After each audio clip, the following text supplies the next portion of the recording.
ಬೆಳ್ಳುಳ್ಳಿ ಕಬಾಬ್ ಹಾಕ್ಬೇಕು ಪಟ್ಪಟ ಅಂತ ಏನೇನು ಹಾಕ್ಯಾ. ನೆಕ್ಸ್ಟು ಮಸಾಲೆ ಒಂದು ಹಾಕ್ಬೇಕು. ರುಬ್ಬಿ ಕೊಡಪ್ಪ ರಾಜ. ಮೊದಲೇ ರುಬ್ಬಿಟ್ಟಿದ್ದೀವಿ. ಸೆಲೆಬ್ರಿಟೀಸ್ ಬೆಳ್ಳುಳ್ಳಿ ಕಬಾಬ್ ಮಾಡುವ ವಿಧಾನಗಳು ಆಗಪ್ಪ. ನೆಕ್ಸ್ಟು ಮೆಂತ್ಯ ಹಾಕ್ಬೇಕು. ಮಸತಿ ಮೆಂತ್ಯ ಹಾಕ್ಬೇಕು. ನೆಕ್ಸ್ಟು ನೋಡಿ ಮಾಡ್ಬಿಟ್ರು ಎಲ್ಲ. ನೆಕ್ಸ್ಟು ಮೊಸರು ಹಾಕ್ಬೇಕು.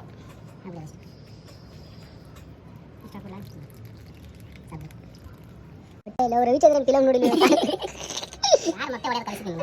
ಕಲ್ತಲೆ ಹೊಡ್ಕೊಂಡು ಹಾಕ್ತಾ ಇರ್ತಾರೆ. ರವಿಚಂದ್ರನ್ ಅವ್ರ ಮೂವಿ ನೋಡಿ. ನೆಕ್ಸ್ಟ್ ಯಾವ್ದು ಸ್ವಲ್ಪ ಆಯಿಲು ಉಪ್ಪಾಗ್ರು ಅಷ್ಟು ಉಪ್ಪು. ಏನು ಅಷ್ಟೊಂದು ಆಗ್ತಾ ಇದೆಯಾ? ಲೋ ಇವನೇನು ಇಷ್ಟೊಂದು ಹಾಕ್ಬಿಟ್ಟ ಉಪ್ಪು. ಸಾಕ್ಬಿಡ್ರಿ ಸರ್. ನೆಕ್ಸ್ಟ್ ಕಲಾಯಿಸ್ಕೊಂಡು ನಿಂಬೆಹಣ್ಣು ಉಂಡ್ರು. ನಿಂಬೆಹಣ್ಣು ಹಿಂಡಾಯ್ತಾ? ನಿಂಬೆಹಣ್ಣು ಹಿಂಡ್ಬಿಟ್ಟೆ. ಸಾರಿ ವಿಡಿಯೋದಲ್ಲಿ ಕವರ್ ಆಗಿಲ್ಲ ಅದು.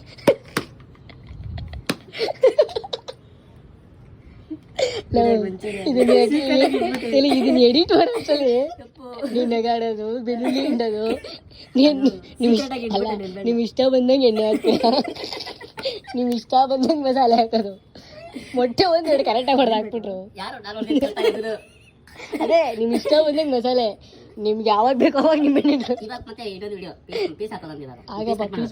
ಹಾಕಬೇಡ. ಕಟ್ ಮಾಡಕ್ಕೆ ಆಯ್ತಾ ಇಲ್ಲ ಈ ಚಾಕೋಲಿ. ತೊಳೆದಿಟ್ಟಿರೋ ಚಿಕನ್ನ ಇವಾಗ ನಾವೇನು ಗ್ರೇವಿ ಮಾಡ್ಕೊಂಡಿದೀವಿ ಅದಕ್ಕೆ ಹಾಕ್ಬೇಕು. ಅಷ್ಟೇ ಬಿಡು, ಅಷ್ಟೇ ಡಂಪ್ ಮಾಡಿ. ಎಣ್ಣೆ ಎಷ್ಟೊತ್ತು ಕುದಿಬೇಕು? ಕಾಯೋವರೆಗೂ ಕುದಿಬೇಕು. ಕರಿಬೇವು ಚಟಾಪಟ ಚಟಾಪಟ ಇವಾಗ ಹಾಗಪ್ಪ. ಈ ಥರ ಬೆಳ್ಳುಳ್ಳಿ ಕಬಾಬ್ ಆಗಿದೆ. ಬೇಡಿ ಹಾಕು. ಎಷ್ಟೊತ್ತಲ್ಲಿ ಅನಿಸ್ತಾ ಇದೆಯಾ ಅಪ್ಪ? ನನ್ನ ಕೈ ಮೇಲೆ ಹಾಕ್ಬಿಡ್ಯಾ? ಬೆಳ್ಳುಳ್ಳಿ ಕಬಾಬ್.